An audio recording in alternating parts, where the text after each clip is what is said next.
Gianfranco, 1 su 1000 ce la fa. Beh, speriamo di più. Delle nostre e dei nostri.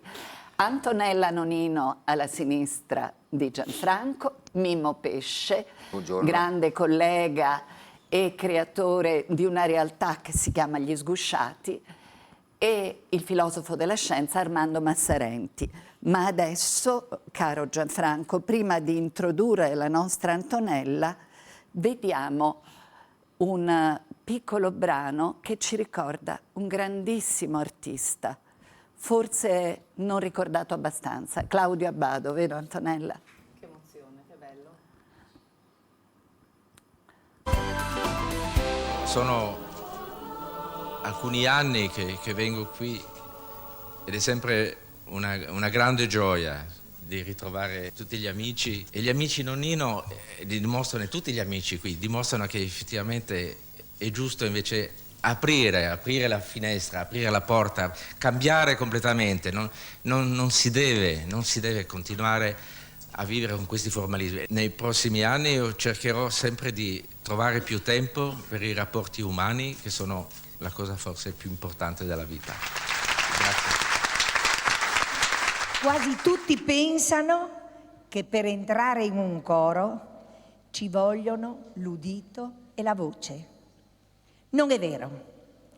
I bambini del coro Manos Blancas si sono imposti nelle orchestre educative del loro paese, il Venezuela, anche se non sentono e non parlano, anche se hanno disturbi motori o ritardi nell'apprendimento o sono affetti da autismo.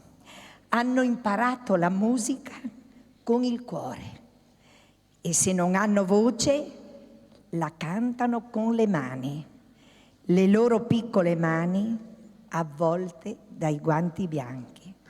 Esprimono ritmicamente qualsiasi pezzo musicale, tracciano poetiche geografie, inseguono il ritmo delle vibrazioni.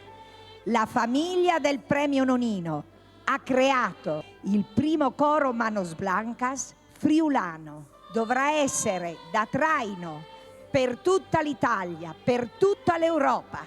Sarà un orgoglio, l'orgoglio più grande della nostra famiglia, della nostra giuria.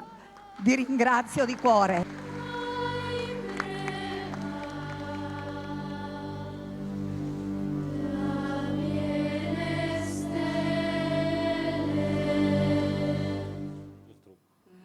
Che meraviglia Antonella, la tua mamma, che salutiamo da qui.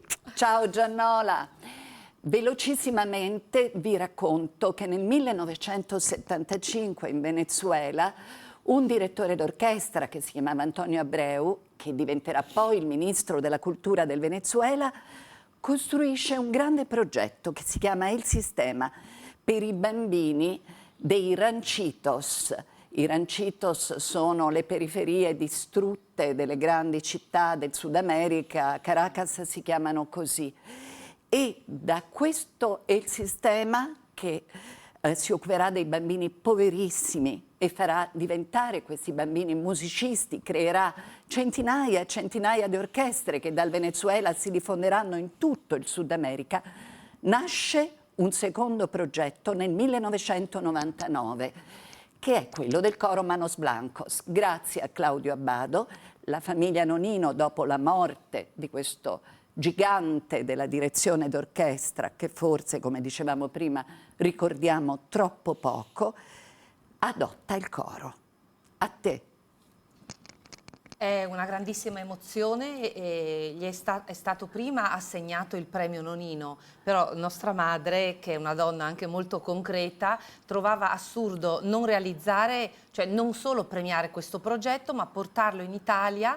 È nato il coro Manos Blancas del Friuli, che è tuttora attivo, e che appunto permette a queste ragazze, a questi ragazzi di partecipare alla vita e non solo di ritrovarsi per fare le prove, grazie a delle maestre bravissime, si appoggiano alla nostra famiglia che ha sede a San Vito al Tagliamento. Devo dire, grande energia arriva da nostra madre, perché noi come famiglia e come azienda sosteniamo il coro, ma queste maestre e nostra madre veramente riescono a mettere insieme e a portare anche, perché questi ragazzi, questo coro Manos Blancas del Friuli, che ormai ha festeggiato i 10 anni di vita, è andato per esempio al concerto al Senato diretti da Piovani, sono stati all'Arena di Verona, sono stati ad Assisi, sempre per esibirsi insieme ad altri cori ed orchestre e quindi partecipare alla vita. È per noi una grandissima gioia ed emozione vedere questi ragazzi che sono, mi commuovo, li vedi felici. Antonella, il vostro è un premio culturale, il più importante premio culturale del nostro paese, Grazie. senza alcun dubbio. È il nostro piccolo Nobel. Voi però negli ultimi anni avete scelto anche un indirizzo sociale, avete dato dei premi a livello sociale. Abbiamo proprio incontrato qualche giorno fa Rada, questa donna straordinaria che ha creato a Srebrenica questa cooperativa che si chiama Insieme, che ha messo insieme proprio a produrre, quindi a lavorare e a vivere, a darsi la possibilità di vivere, di mantenere addirittura 500 famiglie. Producono delle marmellate, frutti di bosco che si possono trovare peraltro, devo dirlo, alla Coop, per cui si possono sostenere. Grazie, Coop.